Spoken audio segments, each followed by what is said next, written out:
Good afternoon. Smart ఇన్వెస్టర్కు స్వాగతం. Stock markets trends వైపు వెళ్లే ముందు ఆంధ్రప్రదేశ్ ప్రభుత్వం తన మొట్టమొదటి వార్షిక బడ్జెట్ను ఇవాళ ఏపీ అసెంబ్లీలో ప్రవేశపెట్టింది. సో ఈ బడ్జెట్ హైలైట్స్ ఒకసారి గమనిస్తే ఫిస్కల్ డెఫిసిట్ సుమారుగా 2.3% ఆఫ్ జిఎస్డిపి ఉంటుందని ఆంధ్రప్రదేశ్ ప్రభుత్వం అంచనా వేసింది. సో 12,064 కోట్ల రూపాయల ఫిస్కల్ డెఫిసిట్తో అలాగే 6,064 కోట్ల రూపాయల రెవెన్యూ డెఫిసిట్తో బడ్జెట్ను ప్రవేశపెట్టారు. మొత్తం ఎక్స్పెండిచర్ 1,11,824 కోట్ల రూపాయలు. ఇందులో నాన్ ప్లాన్ ఎక్స్పెండిచర్ రేట్ 85,151 కోట్లు, అలాగే ప్లాన్ ఎక్స్పెండిచర్ 26,673 కోట్లు. సో ఆల్ ఇన్ ఆల్ డెఫిసిట్తో కూడిన బడ్జెట్ అండ్ ఎఫ్ఆర్బిఎం టార్గెట్స్ లాంటివి అప్పుడే కొత్త రాష్ట్రం నిర్ణయించుకోవడం కష్టం కాబట్టి ప్రస్తుతానికి ఒక నేకెడ్ బడ్జెట్ లాగా కనిపిస్తోంది ఇది. అండ్ ఇందులో ఫామ్ లోన్ వేవర్ స్కీమ్ సంబంధించిన ఎటువంటి ప్రస్తావన కనపడలేదు. దీనికి సంబంధించి బడ్జెట్ ఎటువంటి స్పష్టత ఇవ్వలేకపోయింది. అలాగే ఇన్ఫ్రాస్ట్రక్చర్ ఇన్వెస్ట్మెంట్స్ అండ్ ఇండస్ట్రియల్ డెవలప్మెంట్కి సంబంధించి కూడా నిర్దిష్టమైన ప్రతిపాదనలు కనపడలేదు. అండ్ ప్రతి చోట కూడా ఏపీ రీఆర్గనైజేషన్ యాక్ట్కి అనుగుణంగా లేదా కేంద్ర ప్రభుత్వంతో మాట్లాడిన తర్వాత మేము చేస్తా ఉన్న హామీలు మినహా ఎక్కువగా ఎక్కడ మనకు నిర్దిష్టంగా ఇలా జరగబోతోంది అన్నవి లేవు. కొన్ని చోట్ల మాత్రం టార్గెట్స్ను మెన్షన్ చేయడం జరిగింది. ఫర్ ఇన్స్టెన్స్ సాఫ్ట్వేర్ ఎక్స్పోర్ట్స్ లాంటి అంశాల్లో కొన్ని టార్గెట్స్ను ప్రభుత్వం నిర్ధారించుకుంది. ఇవన్నీ కూడా గతంలో వైట్ పేపర్స్లో ఎప్పటికప్పుడు రిలీజ్ చేసిన అంకెలే, కొత్తగా చెప్తున్న విషయాలు ఏవి లేవు. సో ఆల్ ఇన్ ఆల్ ఒక డెఫిసిట్తో కూడిన బడ్జెట్ను రాష్ట్ర ప్రభుత్వం తన మొట్టమొదటి బడ్జెట్గా ప్రవేశపెట్టింది. మేబీ రాబోయే రోజుల్లో మరింత స్పష్టత వస్తుందని ఆశిద్దాం. ఇక మార్కెట్స్ విషయానికి వస్తే స్టాక్ మార్కెట్స్లో ఇవాళ నెగిటివ్ బయాస్తో కూడిన కన్సాలిడేషన్ కనిపిస్తుంది. ప్రస్తుతం సెన్సెక్స్ 92 పాయింట్ల నష్టంతో, అలాగే నిఫ్టీ కూడా సుమారుగా 23 పాయింట్ల నష్టంతో 7874 దగ్గర ట్రేడ్ అవుతున్నాయి. అండ్ ఫార్మా ఐటీ స్టాక్స్ ఇవాళ నార్మల్గా డిఫెన్సివ్ సెక్టర్స్గా మనం భావిస్తూ పిలుస్తూ ఉంటాం వీటిని. సో ఫార్మా ఐటీ సెక్టర్స్ సంబంధించిన స్టాక్స్ లైమ్ లైట్లో ఉన్నాయి ఇవాళ. అండ్ మిగిలిన స్టాక్స్లో కొంత మనకు సెల్లింగ్ కనిపిస్తోంది. సన్ ఫార్మా, సిప్లా, క్యాడిలా లాంటి స్టాక్స్లో రికార్డ్ హైస్ చూస్తున్నాం. అండ్ క్యాడిలాలో యాంటీవైరల్ డ్రగ్కు ఎఫ్డీఏ అప్రూవల్ లభించిందన్న వార్తలతో ఈ స్టాక్ 3% పెరిగింది. So Cipla is top gainer among the Nifty stocks with 4.2% gains. Cipla, Sun Pharma, Doctor Reddy's, Lupin. Top 5లో 4 స్టాక్స్ ఫార్మా స్టాక్స్ ఉన్నాయి. And Kotak Bank is the 5th gainer. అలాగే తర్వాత స్థానాల్లో టాటా పవర్, విప్రో, గ్రాసిమ్, హెచ్ఎల్ టెక్, ఎన్టీపీసీ ఉన్నాయి. లూజర్స్ లిస్ట్లో ఉన్నాయి. ఓఎన్జీసీ అత్యధికంగా టాప్ లూజర్, 2.6% నష్టపోయింది. GAIL 1.7%, IDFC, HDFC, Asian Paints ఇవన్నీ కూడా నష్టపోయిన స్టాక్స్ లిస్ట్లో ఉన్నాయి. అండ్ మిడ్ క్యాప్స్లో యాక్షన్ కొనసాగుతోంది. మిడ్ క్యాప్ స్టాక్స్ చూస్తే ఎఫ్డిసి ఫార్మా స్టాక్ ఇది కూడా 12% పెరిగింది. అలాగే Eros International, Arvind, BASF, Alembic pharma, Orchid Chemicals 10% పెరిగింది స్టాక్. అలాగే మార్క్సన్స్, గ్రాన్యూల్స్, షాసున్, గ్లెన్మార్క్ సంబంధించి ఒక న్యూ మాలిక్యూల్ను కంపెనీ ఆంకాలజీ డివిజన్లోకి సెగ్మెంట్లోకి ప్రవేశించింది. ఫస్ట్ క్లినికల్ క్యాండిడేట్ను GBR 1302 అనే పేరుతో ప్రవేశపెట్టింది. సో ఇది బ్రెస్ట్ క్యాన్సర్కి సంబంధించిన డ్రగ్. దీనికి ప్రీ క్లినికల్ ఇంకా ఆ తర్వాత స్టేజెస్ phase 1, phase 2 ఇలా చేయాల్సి ఉంటుంది ఫేజెస్ అన్ని కూడా. సో అవుట్ లైసెన్సింగ్ ఆపర్చునిటీ ఉంది ఈ డ్రగ్ అన్న అంచనాలతో స్టాక్లో హైట్ అండ్ యాక్టివిటీ చూస్తున్నాం. అలాగే Apollo hospitals life time high దగ్గర ఉంది. నిన్న కూడా ఈ స్టాక్ అనూహ్యంగా చాలా స్ట్రాంగ్గా క్లోజ్ కావడం చూసాం. అండ్ అపోలో ఫార్మసీ ఏదైతే ఉందో, అపోలో హాస్పిటల్స్ సంబంధించిన ఫార్మసీ చైన్, దీన్ని కొంత స్టేక్ అమ్మి మానిటైజ్ చేస్తారన్న వార్తలు వస్తున్నాయి. సో అందువల్లనే అపోలో హాస్పిటల్స్లో హైట్ అండ్ యాక్టివిటీ చూస్తున్నాం. అండ్ దేనా బ్యాంక్, ఓబీసీ రెండు కూడా ఇవాళ బ్యాంకింగ్ స్టాక్స్లో డౌన్వర్డ్ ప్రెషర్ను ఎదుర్కొంటున్నాయి. ఈ రెండు బ్యాంకుల సిబ్బంది కొంతమంది ఫిక్స్డ్ డిపాజిట్ స్కామ్ చేశారన్న వార్తలు వచ్చాయి. సో ఈ రెండు బ్యాంక్స్ వీక్గా ట్రేడ్ అవుతున్నాయి. అలాగే ఇతర నష్టపోయిన మిడ్ క్యాప్స్లో Bhushan Steel as usual 5% down. అలాగే రాష్ట్రీయ కెమికల్స్ అండ్ ఫెర్టిలైజర్స్, ముతూట్ ఫైనాన్స్, సద్భావ్ ఇంజనీరింగ్ వీటిలో ప్రాఫిట్ టేకింగ్ కనిపిస్తుంది మనకి. మార్కెట్స్ ఇవాళ ఫార్మా షేర్ లైమ్ లైట్లో ఉన్నాయి కాబట్టి మనకు ఇద్దరు ఫార్మా ఎక్స్పర్ట్స్ బాలా గారు అలాగే పద్మజ గారు అందుబాటులో ఉన్నారు. And of course technical analyst Sundararaja. So ముందుగా బాలా గారు, ఎటువంటి మనం కన్సల్టేషన్ చూస్తున్నాం మార్కెట్స్లో కొంత నెగిటివ్ బయాస్ కనిపిస్తుంది. అయితే మిడ్ క్యాప్స్లో స్టాక్ స్పెసిఫిక్ యాక్షన్ కొనసాగుతుంది. ఎటువంటి షార్ట్ టర్మ్ పొజిషన్స్ తీసుకోవచ్చు ఈ టైంలో? మనం మార్నింగ్ కూడా చెప్పడం జరిగిందండి, definitely mid and small cap stocks లో తప్పకుండా పొజిషన్స్ తీసుకోవచ్చు అని చెప్పి. ఇప్పుడు మీరు మెన్షన్ చేసిన today is absolutely pharma day అండి. Most of the stocks are on fire. So mid cap లో చూసుకుంటే మీరు ఇందాక అన్ని పేర్లు కూడా ఆల్మోస్ట్ అన్ని మెన్షన్ చేశారు. ఇదే కాకుండా మనకి ఈ రోజు కొద్దిగా ఫైన్ కెమికల్స్ ఇటువంటి అతుల్ ఒకటి, బిఎస్ఎఫ్ ఒకటి, క్లారియన్ కెమికల్స్ ఇటువంటి స్టాక్స్ అన్ని కూడా చాలా స్ట్రాంగ్ గా ఉన్నాయండి. సో స్టాక్ స్పెసిఫిక్ యాక్షన్ కాకుండా సెక్టర్ స్పెసిఫిక్ కూడా మనకి కొద్దిగా చాలా స్ట్రాంగ్ రీజన్స్ టు బై అనేది కనిపిస్తున్నాయి. సో మనం గతంలో అబౌట్ ఆల్మోస్ట్ 2-3 months నుంచి చెప్తున్నాను, fine chemicals, speciality and even commodity chemicals కూడా I think they are all on fire అండి. అండ్ గతంలో ఇవన్నీ కూడా చాలా అండర్ వాల్యూడ్ స్టాక్స్ గా మనం పరిగణనలో తీసుకోవాలి. ఎందుకంటే చాలా మంది బాగా పెరిగిపోయినాయి, ఇక్కడ నుంచి ఇంకేం పెరుగుతాయి అనుకుంటున్నారు. That's a wrong notion. కాబట్టి ఇటువంటి స్టాక్స్ లో కూడా డెఫినెట్లీ స్టార్ పర్ఫార్మర్స్ ఏవైతే టాప్ 1 to 5 స్టాక్స్ లో కూడా తప్పకుండా on every decline one should buy అండి. అండ్ డిక్లైన్ గురించి వెయిట్ చేస్తే కూడా రావు. In my opinion one should buy stocks. Even auto ancillary is doing extremely well. ఈ రోజు జేబీఎం అనండి, జై భారత్ మారుతి కూడా మార్నింగ్ నుంచి అది సర్క్యూట్ లో ఉందండి. సో ఇలా మనకి sector specific and stock specific action, because this is stock pickers market. Generally ఈ రోజు మనం చూస్తున్నాం నిఫ్టీ అండ్ సెన్సెక్స్ మార్నింగ్ నుంచి కూడా వీక్ గా ఉన్నాయి, కానీ చాలా రంగాల్లో మనం అబ్సల్యూట్లీ స్ట్రాంగ్ బయింగ్ అనేది చూస్తున్నాం. So one should not miss the opportunity అండి. పెద్దగా కరెక్షన్స్ అనేవి ఏమి రావు. సో చిన్న చిన్న కరెక్షన్స్ వచ్చినా కానీ they should use to buy the stocks. First price point లో మాత్రం డెఫినెట్లీ కొద్దిగా అట్లీస్ట్ 20% క్వాంటిటీ కొనిపెట్టుకుంటే ఇన్ కేస్ మంచి స్టాక్స్ లో కొద్దిగా రియాక్షన్ వచ్చినా కానీ second and third price point లో కొనడానికి అవకాశం ఉంచుకుని డెఫినెట్లీ కొద్దిగా బఫర్ మనీ పెట్టుకోవాలండి. I think this is a market to buy on every decline. Padmaja గారు, ఏం జరుగుతుంది ఫార్మా షేర్స్ అన్ని కూడా ఊపు మీద ఉన్నాయి, దే ఆర్ ఆన్ ఫైర్ ఇంగ్లీష్లో అనుకోవాలంటే. సో ఎందుకు ఇంత ఎక్సూబరెంట్గా ఉన్నాయి? ఇక్కడ కూడా వాల్యుయేషన్స్ ఇంకా తక్కువగా ఉన్నాయని అనిపిస్తుంది. ఇక్కడ కూడా ఇన్వెస్టర్స్ ఎగబడి కొంటున్నారు ఫార్మా షేర్స్ను. అండ్ ఎస్పెషల్లీ అనే ఫాలింగ్ డే అంటే ఇతర సెక్టర్స్ అన్ని కూడా నష్టాల్లో ఉన్నప్పుడు ఫార్మా షేర్లో మనం హైట్ అండ్ యాక్టివ్ చూస్తున్నాం. That is the defensive nature of the sector. But టెక్నికల్గా చూస్తే అన్ని కంపెనీలు ఇక్కడ నుంచి కూడా ఇంకా రెవెన్యూస్ను, ప్రాఫిట్స్ను పెంచుకునే పరిస్థితి కనిపిస్తుంది. ఇక్కడ మేజర్ గా యాక్టివిటీ ఎక్సెప్ట్ 1 or 2 కంపెనీస్ మనకి ఇప్పుడు గ్లెన్మార్క్ చూసామండి, జడెస్ గట్లా చూసాం. అయితే తప్పితే మేజర్ గా అయితే దే నాట్ అనౌన్స్డ్, మేజర్ గా వాళ్ళు అనౌన్స్ చేయలేదు ప్రోడక్ట్ అప్రూవల్స్ కానివ్వండి, జిఎంపీ అప్రూవల్స్ కానివ్వండి. బట్ ఈ ఇష్యూస్ చూస్తే మనకి రెండు కంపెనీస్ చెప్తే మనకి పెద్దగా ఈ మార్కెట్ ఇన్ఫ్లుయెన్స్ చేసే రిజల్ట్స్ అయితే ఏమి లేవండి. అంటే బిజినెస్ పరంగా గ్రోత్ కనిపిస్తుందా మీకు నెక్స్ట్ రాబోయే maybe say 2 to 5 years horizon తీసుకుంటే? సపోజ్ నిన్న అరబిందోలో మనం చూసాం 600 crores తో వాళ్ళు ఎక్స్పాన్షన్కి వెళ్తున్నారన్న వార్త చూసాం. అలాగే చాలా మేజర్ కంపెనీస్ అన్ని కూడా ఇప్పుడు అన్ని 2 billion మార్క్ లాంచ్ చేయాలనే ఆప్షన్ లో ఉన్నాయండి 2015 వరకు. రెడ్డిస్ ఆల్రెడీ టచ్ అవుతుంది ఇయర్. అలాగే అరబిందో కూడా 2015 కి టచ్ చేయాలనే ప్లాన్ లో ఉన్నారు. ZS is also into coming to $2 billion segment లోకి వస్తున్నాయి. Glenmark is a different company. మనకి ఎలాగంటే వాళ్ళు ఇన్నోవేషన్ బేసిస్ మీద వెళ్తున్నారండి, అదే డిఫరెంట్ టైప్ ఆఫ్ పోర్ట్ఫోలియోలో వెళ్తుంది. So that's why it's good company to buy also. So Reddy's వస్తే మనకి అది ఇన్నోవేషన్ బేస్డ్ ఉంది, ప్లస్ జనరిక్స్ కూడా ఉన్నాయి.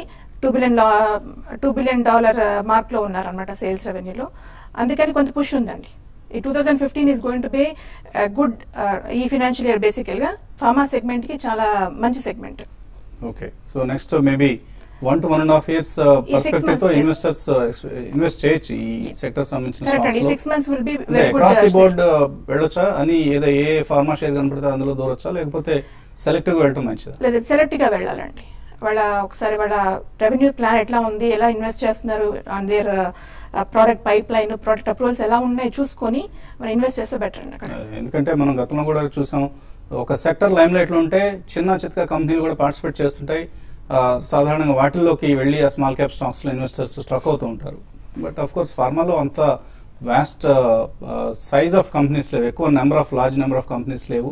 అన్ని చూసినా కూడా మనకు ఒక 20-25 కంపెనీస్ కనిపిస్తుంటాయి సెక్టర్ లో. 20-25 లో కూడా అండి ఒక 5-6 కంపెనీస్ బాగా మేజర్ కంపెనీస్ ఉన్నాయండి. Where they have already $1 billion mark. They are going to perform very well. అందులో మనకి కంపెనీస్ జోలికి వెళ్ళాలి. అంతే అండి. ఎస్పెషల్లీ రెగ్యులేటెడ్ మార్కెట్స్ కి వెళ్ళినప్పుడు where they maintain quality standards ఉన్న కంపెనీస్ కి ఇన్వెస్ట్ చేయడం బెటర్ అండి ఎప్పుడైనా కానీ. ఓకే, సో టెక్నికల్ గా ఎలా కనిపిస్తుంది అంటే నిఫ్టీ ఇక్కడ కన్సాలిడేట్ అవుతుంది, 7850 కంటే కిందకు వస్తుంది, మళ్ళీ 78 బిలోకి వస్తుందని అనుకుంటున్నారు? పెద్దగా కరెక్షన్ వచ్చే అవకాశం కనిపించట్లేదండి. మార్కెట్ ఇవాళ మనం చూస్తున్న రియాక్షన్ అది ఒక మైనర్ రియాక్షన్ అనుకోవచ్చు. ఎందుకంటే ప్రధానంగా 2 కారణాల వల్ల. లాస్ట్ 1 వీక్ మార్కెట్ 5 రోజులుగా పెరిగింది కాబట్టి 300 పాయింట్స్ వరకు పెరిగింది కాబట్టి ఒక అవర్లీ చార్ట్ చూస్తే కనుక కొంచెం ఓవర్ బాట్ పొజిషన్ లో ఉంది కాబట్టి నార్మల్ గా టెక్నికల్ గా ఏ రియాక్షన్ అయితే రావాలో ఆ రియాక్షన్ వస్తుంది. అలాగే రెండో కాలం చూస్తే కనుక మేజర్ బ్రేక్అవుట్ లాస్ట్ 2 months గా స్ట్రగుల్ అవుతున్న 7,850 దగ్గర కొంచెం ఫెయిల్ అయ్యి ఈ నిన్న ఇవాళ కొంచెం బ్రేక్అవుట్ వచ్చింది కాబట్టి టెక్నికల్ గా ఎప్పుడైనా ఒక బ్రేక్అవుట్ వచ్చిన తర్వాత ఒక పుల్ బ్యాక్ రియాక్షన్ అనేది రావడం సహజం. ఆ సహజమైన రియాక్షన్ ఇవాళ కూడా మార్కెట్ వస్తుంది.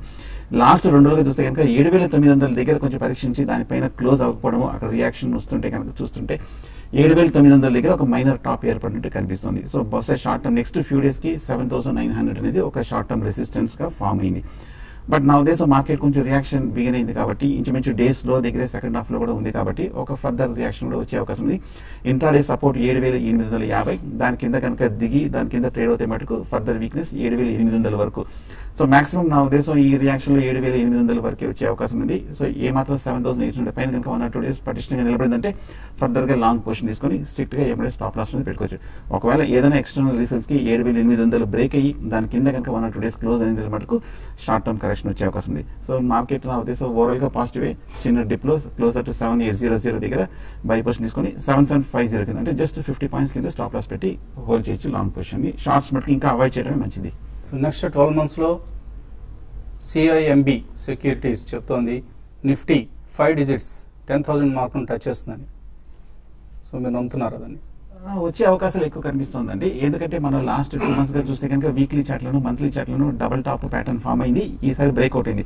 కాకపోతే మీరు చెప్పినట్టు 8,000 10,000కి వెళ్ళాలంటే మటుకు ఈ వీక్ చాలా కీలకము. బ్రేక్అవుట్ అయిన తర్వాత 7,800 పైన సస్టైన్ అవ్వాలి. అంటే ఆ క్లోజింగ్ బార్ అనేది చాలా strong upward technical reversal bar వచ్చిందంటే ఒక అప్వర్డ్ బ్రేక్అవుట్ వచ్చినట్టు భావించవచ్చు. సో ఒకవేళ మీరు చెప్పినట్టు ఒక 10,000 అంటే medium term long term bullish మారాలంటే కనుక ఈ వారము వచ్చే వారం కొంచెం ఈ లెవెల్లో ఏమాత్రం నిలబడిందంటే కనుక పెళ్లి అవకాశం కనిపిస్తుంది. ఓవరాల్ గా మార్కెట్ మనం లాస్ట్ 2 months కూడా చూస్తున్నాము. ఎన్నో నెగటివ్ న్యూస్ ఎన్నో ఇంటర్నేషనల్ న్యూస్ వచ్చినప్పటికీ నీజర్క్ రియాక్షన్ వచ్చినప్పటికీ ఇమీడియట్ గా లోయర్ రేట్ వచ్చి బాగా రికవరీ అవుతుంది. అంటే ప్రతి డిప్ లోనూ బై వస్తుంది. సో ఓవరాల్ గా సెల్లింగ్ ప్రెషర్ కనిపించట్లేదు. ఏమాత్రం ఈ వీక్ నిలబడిందంటే కనుక మార్కెట్ ఫర్దర్ అప్ ట్రెండ్ లోకి వెళ్ళే అవకాశాలు ఎక్కువ కనిపిస్తున్నాయి. ఓకే అండి, ఇన్వెస్టర్స్ నుంచి కాల్స్ తీసుకోబోయే ముందు కాసేపు ప్రకటన.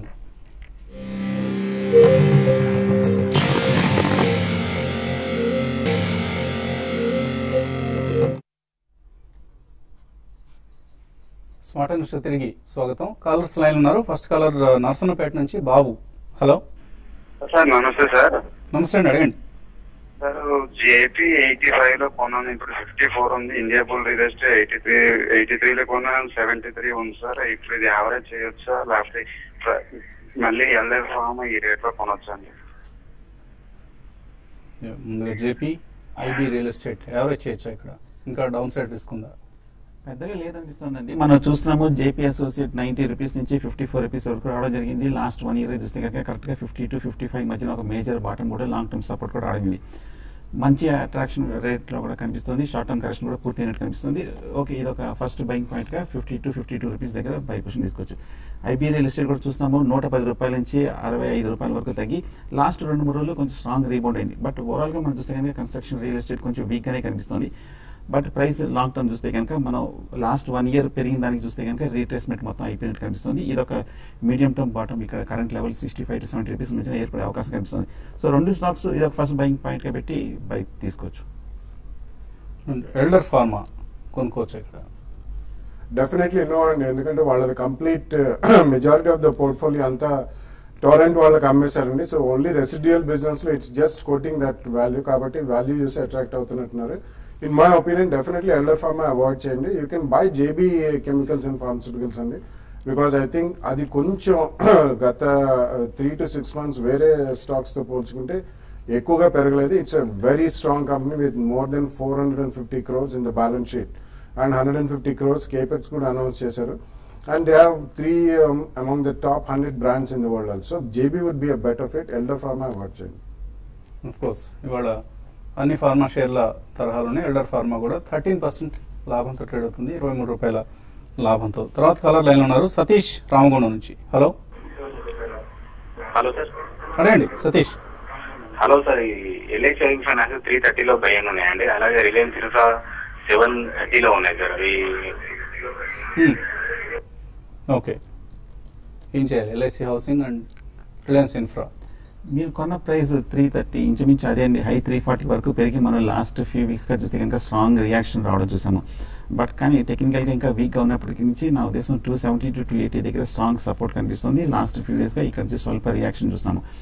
బట్ కానీ నా ఉద్దేశం ర్యాలీ వస్తే కనుక maximum short term two medium term లో 330, 340 వరకు వెళ్ళే అవకాశం ఉంది. అక్కడ మళ్ళీ లాంగ్ టర్మ్ రెసిస్టెన్స్ ఉంది కాబట్టి అక్కడ మళ్ళీ కన్సాలేషన్ ఏర్పడే అవకాశం ఉంది. నా ఉద్దేశం ఏమాత్రం రీబౌండ్ వచ్చి 330, 340 వస్తే కనుక అక్కడ ఎగ్జిట్ అయ్యి మళ్ళీ లోయర్ రేట్ లో రీఎంటర్ అవ్వచ్చు. అలాగే రిలయన్స్ ఇన్ఫ్రా కూడా చూసాము, ఒక స్ట్రాంగ్ బులిష్ ట్రెండ్ తర్వాత ఎంటైర్ ఇన్ఫ్రాస్ట్రక్చర్ ప్యాక్ లో కరెక్ట్ గా 300 రూపీస్ దగ్గర మేజర్ లాంగ్ టర్మ్ రెసిస్టెన్స్ ఏర్పడి స్వల్ప రియాక్షన్ చూస్తున్నాము. కానీ రిలయన్స్ ఇన్ఫ్రా మటుకు చాలా స్ట్రాంగ్ గా కనిపిస్తుంది. ఈ మైనర్ కరెక్షన్ తోటే 700 రూపీస్ దగ్గర స్ట్రాంగ్ బాటం ఏర్పడింది. పెద్దగా డౌన్ సైడ్ లేదు. డెఫినెట్ గా రిలయన్స్ ఇన్ఫ్రా మటుకు హోల్డ్ చేయండి. షార్ట్ టర్మ్ అయితే కనుక 690 కింద స్టాప్ లాస్ పెట్టి హోల్డ్ చేయండి. వైజాగ్ నుంచి రామారావు. హలో సార్ నమస్తే అండి. నమస్తే, అడగండి. సార్ ఐటీసీ నేను 361 దగ్గర తీసుకున్నాను సార్. ఫెడరల్ బ్యాంక్ ఏమో 124 దగ్గర తీసుకున్నాను సార్. ఇది హోల్డ్ చేయొచ్చా షార్ట్ టర్మ్ లో, లేదంటే సెల్ చేయొచ్చు sir? IDBI and Federal Bank short term కోసం తీస్తున్నారు.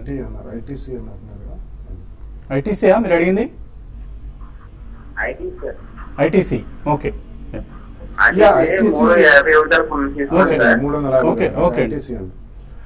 బేసికలీ ఇది లగాడ్ అండి. బేసికలీ ఎఫ్ఎంసీజీ కంపెనీస్ అన్ని కూడా ఎక్సెప్ట్ మల్టీనేషనల్ కంపెనీస్ అండ్ ఒక బ్రిటానియా అండ్ ఎమామి ఈ రెండే కొంచెం పార్టిసిపేట్ చేసినాయి. Otherwise ITC will continue to be laggard. మీరు షార్ట్ టర్మ్ అంటున్నారు కాబట్టి I don't think will get a major upside in ITC అండి. ఒకవేళ వచ్చినా కానీ ఇందులో మేబీ 5-7%, 370, 380 దాకా వెళ్తుంది. అందుకంటే ఎక్కువ వెళ్లే అవకాశం కనిపించలేదు. సో మీరు ఇందులోంచి ఫాస్టర్ గ్రోత్ కావాలంటే కొంచెం డిక్లైన్స్ లో కానీ కరెంట్లీ ఇప్పుడైనా కానీ ఒక second and third rank pharma companies are maybe you can shift to Britannia అండి. బ్రిటానియాలో still I think there is some faster growth about 1260-70 rupees ఉంది. బ్రిటానియాకి షిఫ్ట్ అయిపోతే బెటర్ అండి. శ్రీను కాకినాడ నుంచి తర్వాత కాదు. హలో అడగండి శ్రీను.